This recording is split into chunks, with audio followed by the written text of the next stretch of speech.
गांधीचा शेलारी कंपनी आम्हाला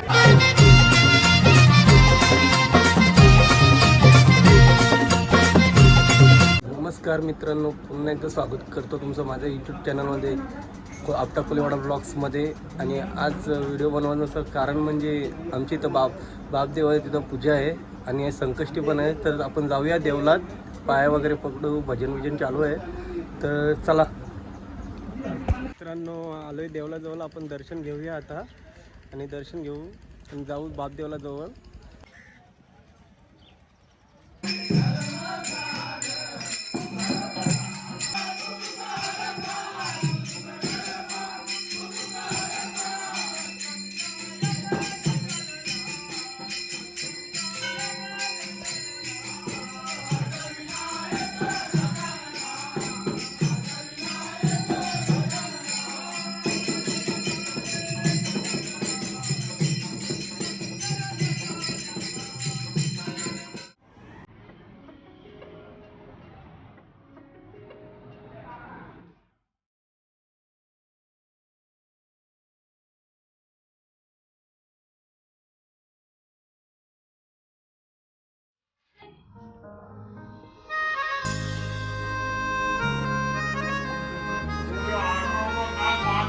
आई माझी आता दर्शन वगैरे घेतलंय देवलात आणि आता जाऊया आपण बापदेवलात जाऊ आणि व्हिडिओ तुम्हाला बघायला भेटेल. तिथं जेवण वगैरे असतं, संध्याकाळी पूजा असते. तर चला.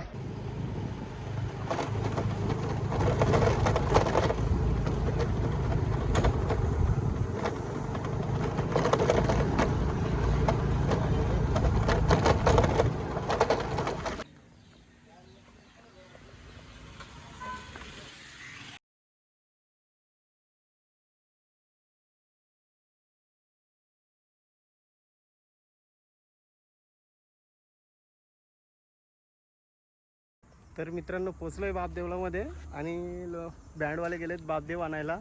तर आपण बघूया, जाऊ आपण पण. तर चला, मी थोडा लेट आलो इथं देवलाजवळ, गाडीचा प्रॉब्लेम होता म्हणून. तर चला.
मित्रांनो, आपल्यासोबत आहेत बापूजी देवाचे मुख्य पुजारी आणि देवाबद्दल काहीतरी व्याख्याने सांगतील, तर तुम्ही ऐका पूर्ण.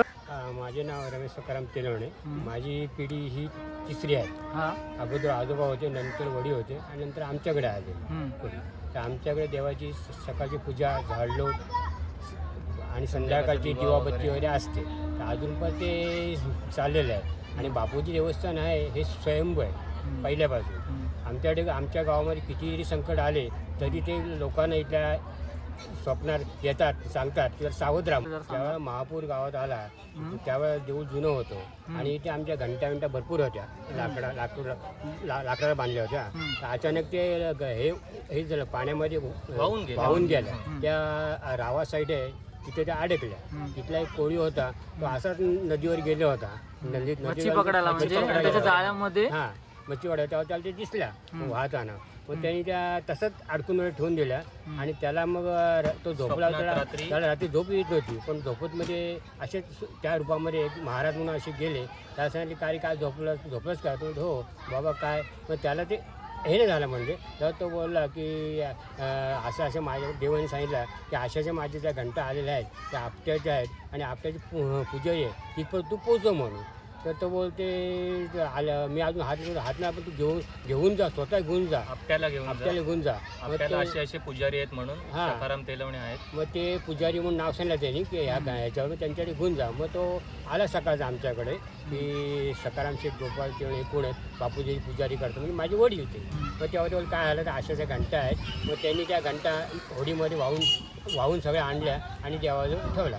मग त्यावेळेला त्याला कल्पना आली की नको, पण त्यांनी घंटा काही हलवलं नाही, काय नाही, तशा होते. एक जुनं मंदिर होतं, आता नंतर बांधकाम झालं त्याच्यामुळे ते जीर्णोद्धार झाला. आणि जुना देऊळ असताना लोकांना असं वाटलं की आपण हा नवीन मंदिर बांधू. प्रत्येकाची इच्छा होती, पण ते आमच्या वाडवडिलांच्या अंगात आला. ते अंगात यायचं, आजोबांच्या अंगात यायच्या, आजोबांच्या अंगात यायचं. आजोबाने ते विचारलं, आजोबाई सांगितले. मग त्यांच्या अंगातलं विचारलं आजोबा, तर तेही काय सांगितलं की ते देऊळ बांधता खरे, पण मला एका झाडचे लाकडं पाहिजेत आणि एका रात्रीत बांधून द्या. म्हणजे त्यांनी अट घातली एका झाडाचं आणि एका रात्रीच पाहिजेत म्हणून. तर मग ह्या गावकरी आमच्या जे हे ग्रामस्थ आहे ते एका रात्रीत कसं का होणार? एका झाडाचं लाकूड एका रात्रीत होऊ शकणार ना. देवाला सांगितलं, देव बोलतो मग एका रात्री होत ना. मग पुढचा प्रश्न सांगा. मग पुढचा प्रश्न असं सांगतो की आम्हाला पावसाळी पाऊस पाहिजे आणि उन्हाळी ऊन पाहिजे. तो बोलते चाल, मग कसं करायचं? मग त्या आम्ही असं केलं की ते इंजिनियर होता, त्याला ही सगळी माहिती सांगितली. मग त्यांनी देऊळ बांधायचं काम केलं. तेव्हा त्या असं की वरना ऊन पण देवाच्या अंगावर पाहिजे, पावसाळी पाऊस पण पडला पाहिजे. मग तसं त्यांनी ते इंजिनियर प्लॅनिंग केला. वरती घुमवत होता, त्या सगळा भाग उघडा ठेवून दिला. आणि त्यावेळेस आता जी मूर्ती आहे ते आयुष्य कधी पण कधी ऊन पडो पाऊस पडो पण आहे तशीच त्या मूर्तीला हे नाही बोलतात. पाऊस पडला तरी काय होते, काही होत ना. पूर वगैरे आला देवाला तिथे येतो आतमध्ये, पण बरं ऑटोमॅटिक पाणी संध्याकाळपर्यंत बसवतो. पण त्यामुळे काही तिथे त्रास होत ना, हानी होत नाही, जीवित हानी होत नाही किंवा काय हानी. बरोबर आहे. तो कोळी लोकांची पालखी असते वर्षातून एकदा, कोळी एकविरीची पालखी असते. त्यावेळेला जी पालखी येते त्यावेळेला बापूजी मुकोटा केलेला चांदीचा शेलारी कंपनी आम्हाला दिलेला आहे. तो मुकोटा आमच्या घरी असतो. त्यांची पालखी आमच्या घरी येते एकविरीची. पालखी आल्यानंतर ते आम्ही मुकुट त्यात बसवतो. त्यांची इकडची मूर्ती असं आमचा आणि अख्ख्या कोळीवाड्यामध्ये नवीन कोळी दोन्ही तिथे फिरते आणि ते फिरल्यानंतर सकाळी ते पहाटे निघतात ना. पहाटे निघाल्यानंतर बापूजी मंदिरामध्ये ते पालखी आणतात आणि त्याच्यामध्ये आमचा मुकुट असं बापूजी देवाचा ते मग आम्हाला काढून जातात. मग आम्ही तो नंतर घरी नेतो का एशीच्या बाहेर आम्ही तो देव आम्हाला नेऊ शकत नाही म्हणून तो आम्ही त्यामुळे तो गावात म्हणजे लोकांना त्याची भरपूर हेच आहे. बाहेरची लोक भरपूर येतात दर्शनासाठी. कधी काय कोणा मनात वाटतं मुंबई ठाणा भिवंडी कुठे आली कुठे बरोबर निघो बापदेवाला येतील भेट देतील पत्रिका ठेवतील काही असून आरफोड आणि मुकुट जातील. कोणाच्या घरात कुठलाही कार्य पत्रिका असो चांगला हो यासाठी देवाला पाठिंबा असतो. देवाचा आशीर्वाद घ्यायलाच पाहिजे. देवाचे आशीर्वाद भरपूर आहेत आणि असं आता ही पूजा असते सप्तमी पूजा आहे. भरपूर लोक जेवतात. ही पिंपळीकर चिका साईवर करतात. बापूजी मित्र मंडळ आहे हे भरपूर साई लोकांना करतात. भरपूर लोक महिला मंडळ भरपूर महिला मंडळ पण बापूजी आहेत. बापूजी मित्र मंडळ बापूजी महिला मंडळ आहे. सगळं व्यवस्थित कार्यक्रम सकाळपासून संध्या व्यवस्थित सगळ्यांना कार्यक्रम व्यवस्थित होतो आणि मंडळ हा भरपूर आम्हाला सहाय्य करतो.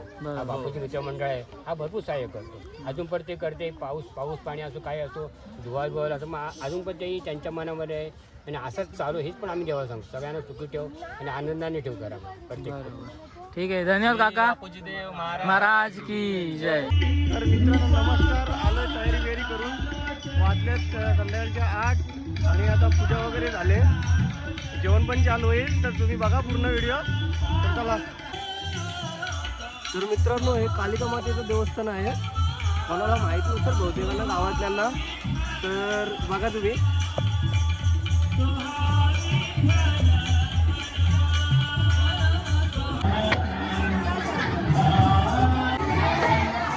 तर मित्रांनो जेवण वगैरे चालू झालंय आणि सगळं पूर्ण बापूजी मित्रमंडळ जेवण वाढतात बघा.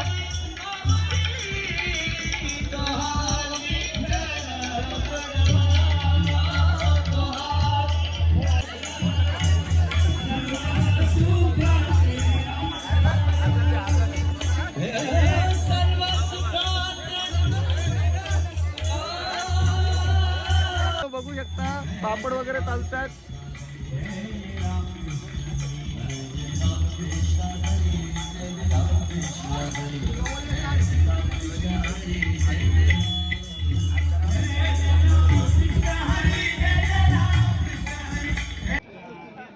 तर मित्रांनो एका साईडला जेवण चालू आहे.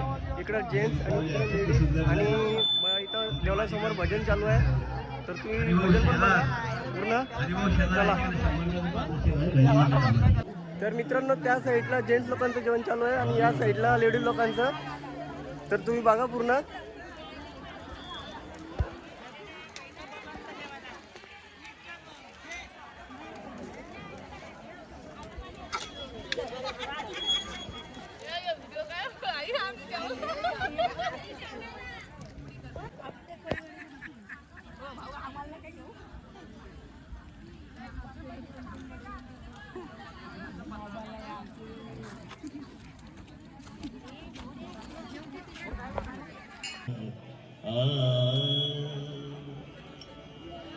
आमची माळियाची जात आमची माळियाची जात.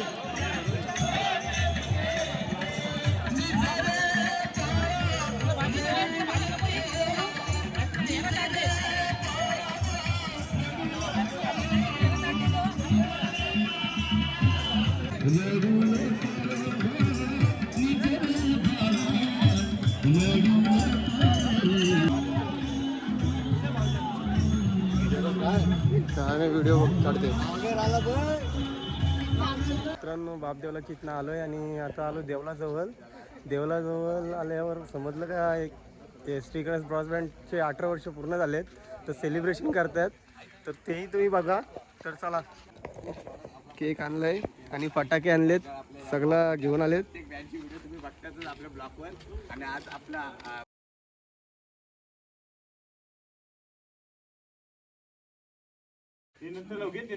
तर मित्रांनो आता सेलिब्रेशन चालू करतोय आम्ही आणि तुम्ही केक बघा. कापते केक. सगळे band member Shri Ganesh bros बँडचे